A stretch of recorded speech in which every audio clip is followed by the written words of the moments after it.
তুমি ছেলের সাথে কি করো? আপনি কে? কি হলো? আশ্চর্য, আপনি ফলো করতে করতে এখানে চলে আসছেন।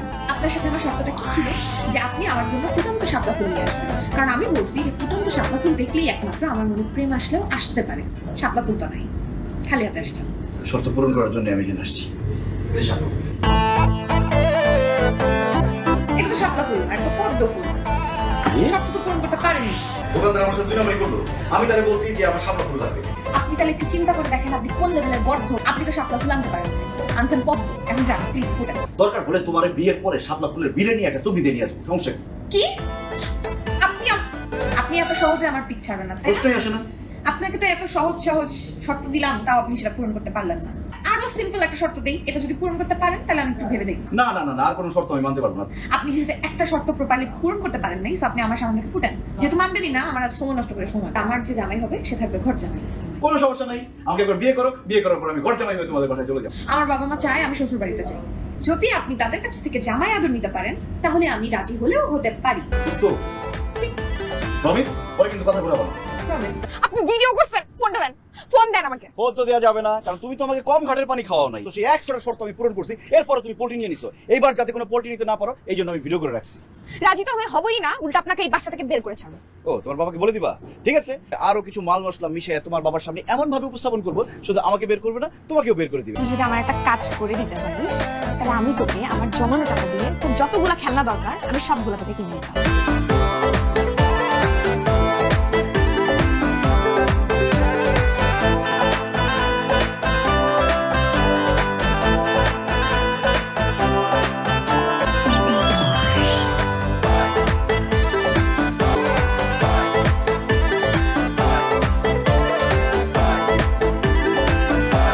দেখছো শালার পুতে কি করতেছে?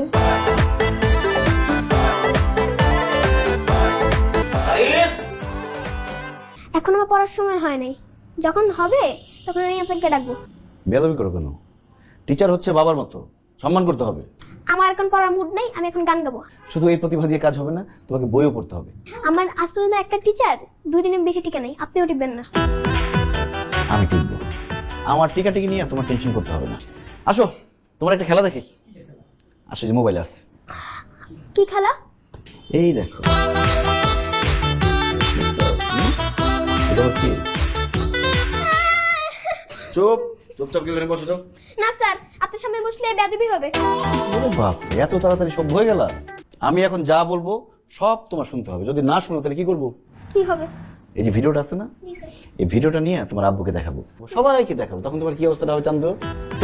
দুইটা কাজ করতে হবে। এক হচ্ছে 2 মিনিট চিৎকার করে পড়তে হবে, আর সেকেন্ড কাজ হচ্ছে তোমার আব্বুকে গিয়ে বলবা স্যারের কাছে আজকে অঙ্ক শিখলাম। এই স্যারকে তো আমার দরকার ছিল, পারবা না? জি sir. Twinkle twinkle little star, how I wonder what you are. Teacher পছন্দ হয়েছে? অনেক। হ্যাঁ, অনেক জোরে জোরে পড়ো। Twinkle twinkle little star. আর কিছু পারতেছি না। পারতে হবে, পাটা উঁচা কর, উঁচা কর, এইভাবে দাঁড়ায় থাক। আমি কিন্তু বাবাকে সব বলে দেব। বাবাকে বলবি মানে কি বলবি? যা তুমি শিখিয়েছো। আমি তোকে কি শিখাইছি? টিচারের সামনে আসলে আমি পড়াশোনা করবো না। বাবাকে বললে তো বাবা খুব বিশ্বাস করবে, বাবা আমাকে বিশ্বাস করে।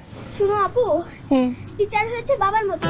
কিসের টিচার বাবার মতো? হ্যাঁ, আমি কি? আমি তোর বড় বোন। বড় বোন মানে মায়ের মতো। আমার কথা শুনবি। টিচারের কি বাইরের মানুষ? পাউচা কর। হাই হাই হাই হাই, এখানে তো শিশু নির্যাতন চলতেছে। আমি এক্ষুনি ট্রিপল লাইনে ফোন দিব। এই তুমি কান ছাড়ো, পা ছাড়ো, যাও। এই পিচ্ছিরে আমার পেছনে লেলাই দিয়ে কোনো লাভ আছে? দেখো, তুমি আমাকে যেসব কন্ডিশন দিছো আমি সব কন্ডিশন ফুলফিল করছি। এখন তোমার রাজি হইতেই হবে। আচ্ছা ঠিক আছে, রাজি হবো, কিন্তু লাস্ট একটা শর্ত আছে। না না না, 101টা শর্ত আমি পূরণ করছি। বললাম তো এটা লাস্ট, এরপর আর কোনো শর্তই থাকবে না, রাজি হয়ে যাবো। এই যে 2টা পিলার দেখতেছেন না, এর মাঝখানে যে স্পেসটা, ওটার মধ্যে দাঁড়ায় টুক করে একটা লাফ দিবেন। কি সাহস নাই? আমারে মারার বুদ্ধি চলতেছে না? আমি এই বাসা ছেড়ে যাচ্ছি না, আমি এখান থেকে লাভও দিচ্ছি না। আপনার তো কলিজাই নাই, রাজি হবো কিভাবে? কালো জিরা হাফ চামচ, 5টা রসুনের কোয়া, আর হইতেছে 2 চামচ মধু। দোস্ত, আমি না বুঝতেছি না, তুই নিজে পাগল নাকি আমাকে পাগল বানানোর জন্য প্ল্যান করতেছিস? আমি বিপদে পড়ে তোকে একটা ফোন দিলাম যে আমাকে একটু হেল্প কর, উদ্ধার কর আমাকে। দোস্ত, প্ল্যান তো তোরে দিছি, আবার কিসের প্ল্যান দিব? দোস্ত, তুই যে প্ল্যান দিছিস এটাতে আমার মনে হয় না কোনো কাজ করবে। না হইলে আমি আসি না, পরেরটা তো পরে দেখতেছি নাকি? দেখিস কিন্তু।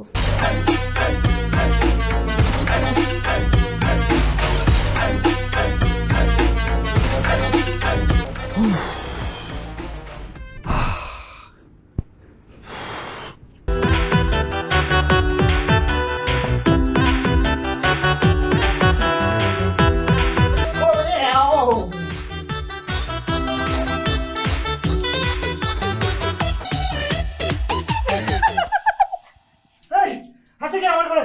কে আবার? আমি? এই তুমি আমার রুমে কি করো? আপনার কোনো সমস্যা হয়েছে? আমি ওয়াশরুমে গান গাইতেছি, গোসল করতেছি, আমার ভালো লাগতেছে। ও বাবা রে। শুনেন, যেই ট্র্যাপে আমি আপনাকে ফেলাইছি, আগামী কাল সকাল পর্যন্ত আপনি ওয়াশরুম থেকে বের হইতে পারবেন না। মাথা নিচু কর। মাথা নিচু করবি না? একদম 100% কাজ হবে। রাফসানের কথা সব কাজ হয়। খুব কাজ হলো, তাই না? ঘর ছাড়ে নাই? ঘর ছাড়ছে, ওয়াশরুম ধরছে। চিন্তা করে দেখো, তোর কত ভালোবাসে, সারা রাত ওয়াশরুমে তোর জন্য পড়ে রয়েছে, কিন্তু তারপরেও ও তোর ছেড়ে যায় নাই। আমার কাছে মনে হয় তুই ঠিকঠাক মতো জিনিসটা কাজে লাগাতে পারছ না। তুই আমাকে যেটুকু দিছস আমি সম্পূর্ণ ড্রেসের সাথে মিশাইছি, আর তুই আমাকে কি বলছ? হ্যাঁ, আমি কাজ করি নাই? ও এখন কই আছে? ওয়াশরুম না, রুমে কোথাও একটা আছে। নেক্সট টাইম যখন ওয়াশরুমে ঢুকবো না, বাইরে থেকে লক করে দিবি, আর বের হতে পারবো না, সারা জীবনের জন্য আটকে যাবো, কাহিনী শেষ।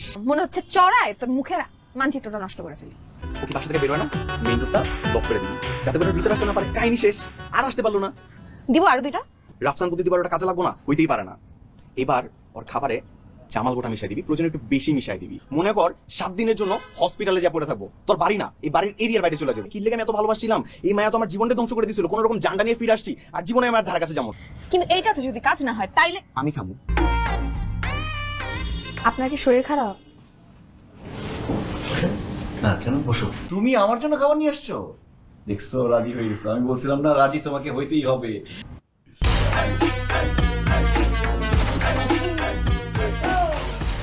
এখন খাওয়া যাবে না, এখন খেলে নিশ্চিত আমি বমি করবো। বমি করলেও কোনো সমস্যা নাই, কিন্তু আপনাকে খেতে হবে। না খেলে ওষুধ খাবেন কিভাবে? না, আমি আপনাকে খেয়ে দেব। এক কাজ করি, আমি তোমাকে খাওয়াবো। না না না, অসম্ভব। আমি তো খাবোই না। না, আমি আপনাকে খাওয়া দিই। আপনাকে ওষুধ যাও, আবার কষ্ট করে বানিয়ে নিয়ে আসো। আমি কখন এটা বানাতে পারবো? কেন পারবো না? নুডলসই তো। ভাগ্য ভালো যে খাবারটা পড়ে গেছে, জোর করে তোরাই খাওয়াইতাম। 16, 17, 18, 19, 20। কি আপনি? একটা পার্সেল ছিল স্যার। পার্সেল আমি কিছু অর্ডার করি নাই। জি স্যার, রোজা নামের একজন আপনার জন্য একটা পার্সেল।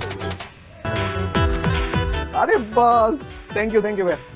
হবে তো, এটা আমার হবে, সমস্যা নেই। না স্যার, আমরা এক সাইজ ছোট আর এক সাইজ বড় নিয়ে আসছি। সে আপনার সাইজ নিয়ে একটু কনফিউজ ছিল, তো স্যার একটু ট্রাই করে দেখুন স্যার।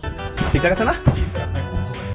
আরো একটা জি, স্যার। রোজা পাঠাইছে? জি, স্যার। আরে বাস, থ্যাংক ইউ ভাই, থ্যাংক ইউ। খাবার? স্যার খাবারটা খুব স্পেশাল, আমাদের হোমমেড স্যার। আজকে ফার্স্ট কাস্টমার আপনি তো স্যার। আপনি যদি খাবারটাকে একটা রিভিউ দিতেন স্যার, আজকে আমাদের দিনটা খুব ভালো যেত, আমার কাছে খুব ভালো হতো স্যার। ও তাই? জি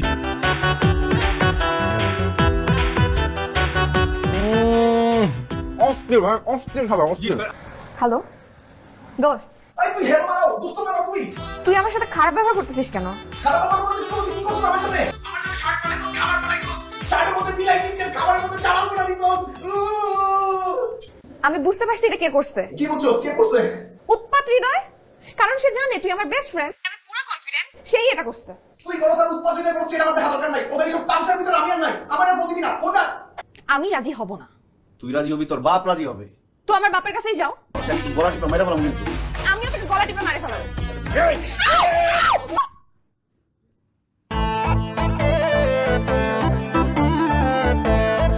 এই যে এই ছিনতাইকারী দুটো ছেলে, ওরা নাকি সোশ্যাল ওয়ার্ক করে বেড়াচ্ছে, ভাইরাল হয়েছে ওদের নিউজ। দেখ বাবা, ওরা ছিনতাইকারী এটা তোমাকে কে বলছে? কয়েকদিন আগে আমি জগিং করতে বেরিয়েছি না, হ্যাঁ, হঠাৎ এই দুটো ছেলে আমার সামনে এসে হাজির। শুধু শুধু না, একটা ছুরি ধরে আমাকে বলে যে চিন্তা করতে পারিস, প্রকাশ্য দিবালোকে তারা আমাকে উন্মুক্ত জায়গায় আমার জামা খুলে চিন্তা করে নিল। সেই সময় হৃদয় এসে না আমাকে বাঁচালো। হৃদয় না আসলে তো আমার যে কি অবস্থা হতো। ও হৃদয় এসে ওদেরকে রীতিমতো মানে চট থাপড় দিয়ে মেরে তারপর ওখান থেকে ভাগিয়ে দিয়েছে। ওরা হৃদয়কে চিনে ফেলেছে, বুঝেছিস? অমুকের বাড়িতে থাকিস না, দাঁড়া, তুই বাড়ি যাবি না, তোর হাত পা ভেঙে তোকে একদম পঙ্গু করে দেবো। মানে আমাকে সাহায্য করতে গিয়ে বিপদে পড়েছে, তাই আমি ওকে সাথে করে এই বাড়িতে নিয়ে এসেছি। আর এই কাহিনীর জন্য তুমি ওনাকে লজিং মাস্টার বানায় বাসায় আনছো, তাই তো? হ্যাঁ, ভালো করেছি না? খুবই ভালো করছো বাবা। সারাদিন আওয়াও করে কি লাগাস, কিছুই তো বুঝি না। বিয়ে কনফার্ম, বউ শ্বশুর সব ঠিকঠাক। ট্রিট পাবো কবে? এটা কইছিস না ট্রিট? বিয়ের খবর নাই, বউর খবর নাই, শ্বশুরের খবর নাই, এখানে ট্রিটের খবর নিয়ে আসছে।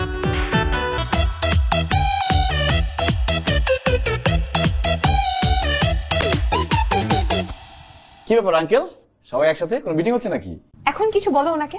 খুব তো ওনার হয়ে সাফাই গাইলে, তাই না? এখন তো ভিডিও সহ প্রমাণ দিয়ে দিছি। নিজেকে খুব চালাক মনে করো তুমি, তাই না? আর আমরা বোকা। জি আঙ্কেল, আমি ছোটবেলা থেকে একটু বেশি চালাক। আজকে চালাকির একটা ঘটনা শুনে আপনাকে। আমি বাসার দিকে আসতেছিলাম, হঠাৎ করে ওই যে ওইদিনকার সন্ত্রাসীরা যারা আপনার উপর আক্রমণ করছিল তারা আমার উপর আক্রমণ করে। ভয় পাওয়ার কিছু নাই, আক্রমণ করতে পারে না, জাস্ট করতে চাইছে। সেই সময় আমি বলছি দাঁড়াও, তোমাদের সাথে আমার কথা আছে, কথাটা শেষ করি। আমার মামা হচ্ছে ডিআইজি, আমি যদি চাইতাম সেই দিনই তোমাদের আইনের আশ্রয় নিয়ে তোমাদেরকে জেলে ঢোকা দিতে পারতাম। আমি তো সেটা চাই নাই, আমি কিন্তু সেটা করি নাই। আরো অনেক কিছু বুঝাই বলছি আঙ্কেল। বুঝানোর পরে কি হয়েছে আঙ্কেল জানেন? হায় রে কান্না আঙ্কেল, কি বলতে চাও আগে বললো, কান্নাকাটি থামাও। তারা কান্নাকাটি থামায় বলে আপনার মতো ভালো মানুষ জীবনে দেখি নাই। এরপরে তো আমরা বন্ধু বন্ধু হয়ে গেলাম, এই যে সেলফি তুলে নিয়ে আসছি।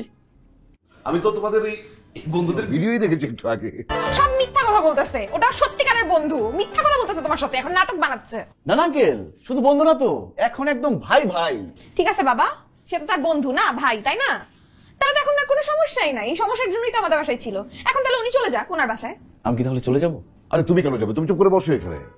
মানে মানে ওই এখানে থাকাতে তো কোনো অসুবিধা হচ্ছে না। তাছাড়া তুমি থাকাতে আমার তাইকেরও লেখাপড়াটা কত ভালো হচ্ছে, কত মনোযোগী হয়েছে সে। হ্যাঁ, আর তাছাড়া তোর মায়েরও তো একটা সঙ্গী হয়েছে। বাবা তাইফের তো টিচার পাওয়া যাবে, আর টিচার না পাওয়া গেলে উনি এসে পড়াবে, সেটা তো কোনো সমস্যা নাই। আর বাসায় থাকার জন্য মার সাথে যে লোক, উনি চলে আসবে তাড়াতাড়ি। আর যে আসার তাকে আগে আসতে দে, তারপর আমরা এই বিষয়টা নিয়ে ভাববো। ঝামেলা গেছে কেন? আর এই বাসায় সবাই জানে গেছে যে তোরা আমার বন্ধু। আর এই যেভাবেই হোক আমি ম্যানেজ করছি। আমি বলছি যে তোরা আমার বন্ধু ছিলি না, তোরা মাস্তান ছিলি, মাস্তান আসোস, কিন্তু এখন থেকে তোরা আমার বন্ধু। আল্লাহ, উনি খবর পাইলো কিভাবে? ওয়ালাইকুম সালাম, কেমন আছো মা? তুই বন্ধু, তুই কেমন আছিস? কেমন আছিস? জানিসই তো পুরো সংসার আমার হাতে, ছেলেটা তো আমার সাথে থাকে না, ও তো ঢাকায় থাকে। এত খারাপ লাগে জানিস, ঘরের সব কাজ মেয়েকে দেখতে হয়, আমি নড়তে পারি না। এখন থেকে কোনো চিন্তা করবেন না, যা করার সব আমি করবো, আপনি খালি বলবেন যে এটা করতে হবে। কিচ্ছু করা লাগবে না, তুই থাক। ছি ছি ছি ছি, মা, তুমি মানুষের বাসায় কাজ করতে আসছো কেন? আর তুমি যে ঢাকায় আসছো, তুমি আমাকে বলছো তোমার এত টাকার অভাব, তোমার মানুষের বাসায় কাজ করতে হবে? এটা তো রুনা খালা, যার গল্প আমি সবসময় করতাম, যে আমার ঢাকায় একটা বান্ধবী থাকে, ওর অ্যাক্সিডেন্ট আমি আসতে চাইছি। আমি ঢাকায় আসতে চাইলে কি তুই আমাকে আসতে দিতি? তুই এখানে কি করিস? তুই এখানে কেন? আমি আন্টি আমি বলতেছি, বলছিলাম না, রাজি না হয়ে কোনো উপায় নাই, তোমার রাজি হইতেই হবে। কি চুপ করে আছো কেন?